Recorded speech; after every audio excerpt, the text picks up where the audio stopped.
బిడ్డగాదు తేలిక ఈ గడ్డ పౌరుషాల బిడ్డరా కవితక్క సవాల్ చేస్తది బిడ్డ ఇంటి ఇంటడ బిడ్డ మండుతున్న గుండెకెగిరే జెండమో కవితక్క పోరాటాల పుట్టినిల్లు ఈ తెలంగాణ అహంకార కిరీటాలను పాతింబిరలోన పోరు పుట్టినప్పుడల్ల ఎగురమయ్యింది శానా కొత్త రంగులందుకుంటదిగా ఈ తెలంగాణ నయా జంగు చలే దేకు జన జాగృతితోనా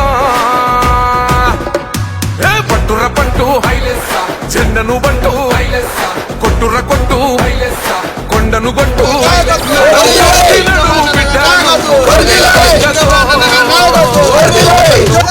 చూడు బిడ్డగాదు తేలిక ఈ గడ్డ పౌరుషాల బిడ్డరా కవితనా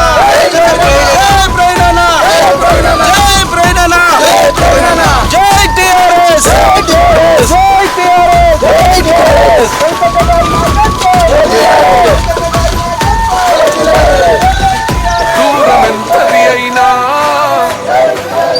ఒక్క అడుగుతో మొదలు ఇప్పుడొక్కతే అయినా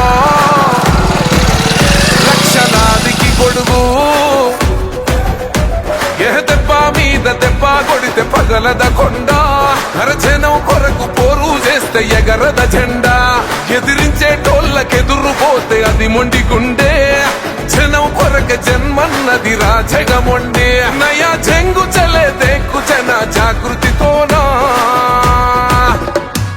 పట్టుర పట్టు జెండను బంటు కొట్టుర కొట్టు కొండను కొట్టు నడువు బిడ్డను కవితక్కతో కన్ను కన్ను చూడు బిడ్డగాదు తేలిక ఈ గడ్డ పౌరుషాల బిడ్డరా కవితక్క.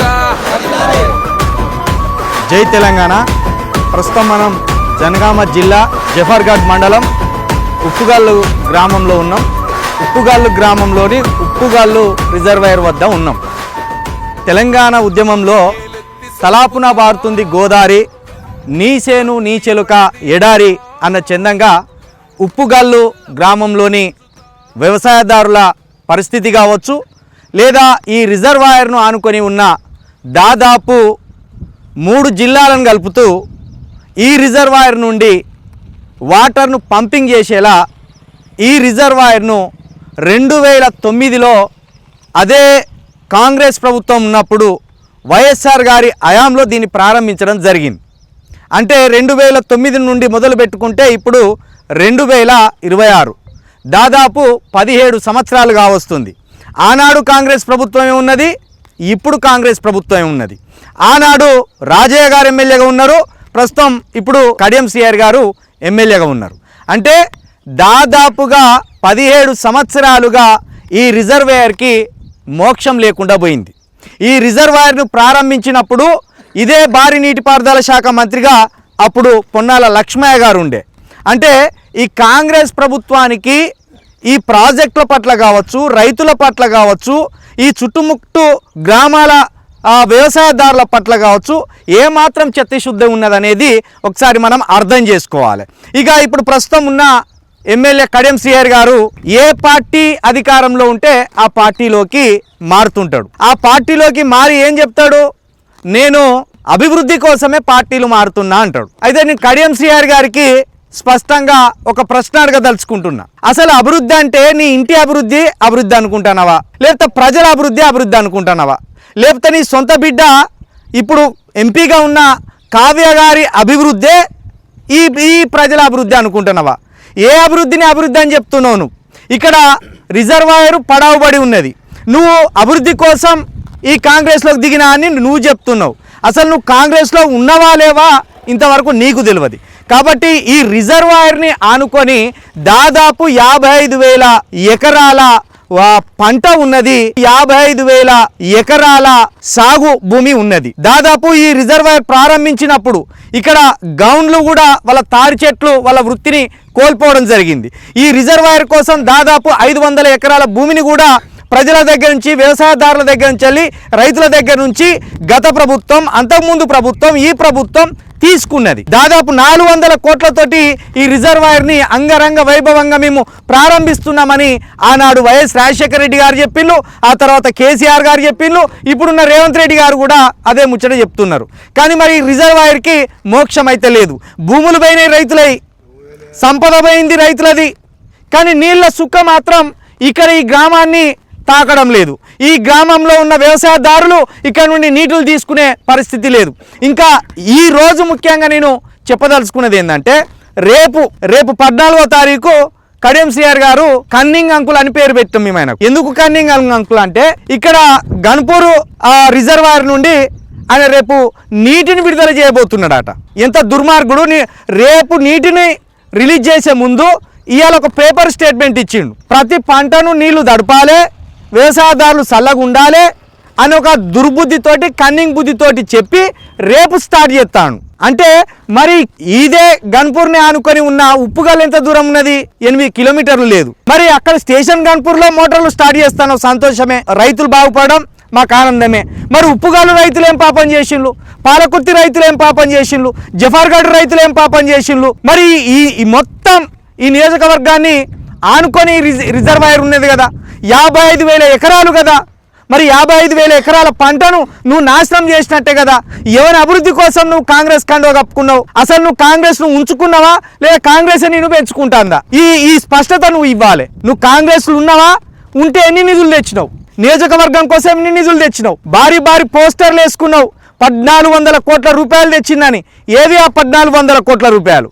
కాబట్టి ఇప్పుడు నేను తెలంగాణ రక్షణ సేన పార్టీ నియోజకవర్గ ఇన్ఛార్జిగా స్పష్టంగా చెప్తున్నా, నీ ఈపు చింతపండు చేస్తే తప్పించి ఈ రిజర్వాయర్ మొదలయ్యేటట్టు లేదు.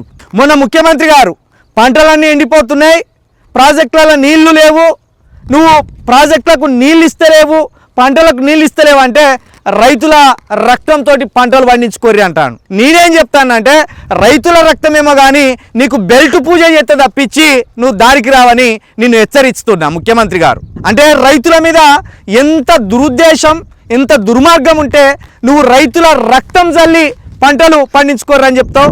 ఈ కాంగ్రెస్ ప్రభుత్వానికి బయట పూజ చేయాలి, బెల్ట్ పూజ చేయాలి. ఇదే కాంగ్రెస్ ఉంచుకునే ఎమ్మెల్యేనే.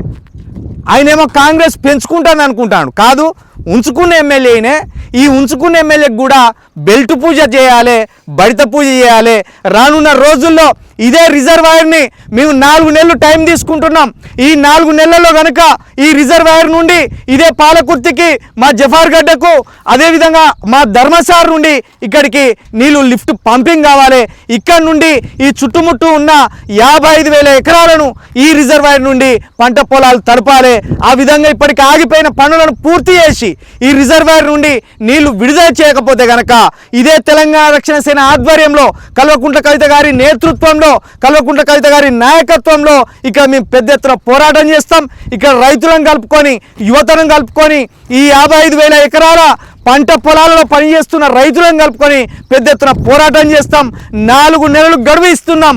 ఈ 4 నెలల గడువు లోపల ఇక్కడ ఈ రిజర్వాయర్ను కనుక మీరు ప్రారంభించకపోతే, ఇక్కడ నుండి నీళ్లు తీసి మీరు ఈ గ్రామ ప్రజలకు అందించకపోతే, ఈ చుట్టుముట్టు ఉన్న ప్రజలకు అందించకపోతే ఖచ్చితంగా కడియం శ్రీఆర్ని మేము భరతం నీ భరతం బట్టిని నీ నియోజకవర్గం నుండి తరిమి కొడతామని మరొకసారి హెచ్చరిస్తూ, ఇక్కడికి తరలి వచ్చిన మా వ్యవసాయదారులకు కావచ్చు, మా యువతకు కావచ్చు, ఒకటే హామీ ఇస్తున్నా, ఈ కన్నింగ్ అంకుల్ని, ఈ కడియం అంకుల్ని ఈ నియోజకవర్గం నుండి తరిమి కొట్టకపోతే వీళ్ళు రాబందులు లెక్క ఇక్కడనే తిష్టేసి కూర్చొని ఈ సంపద నాగం చేస్తారు, మన రైతుల నాగం చేస్తారని మరొకసారి మీ అందరికీ తెలియజేస్తూ, జై తెలంగాణ, జై భీమ్, జై పూలే. జై టిఆర్ఎస్, జై టిఆర్ఎస్, జై టిఆర్ఎస్, జై టిఆర్ఎస్, జై టిఆర్ఎస్, జై టిఆర్ఎస్, జై టిఆర్ఎస్, జై టిఆర్ఎస్. నాయకత్వం వర్ధిల్లాలి. నాయకత్వం వర్ధిల్లాలి. నాయకత్వం వర్ధిల్లాలి.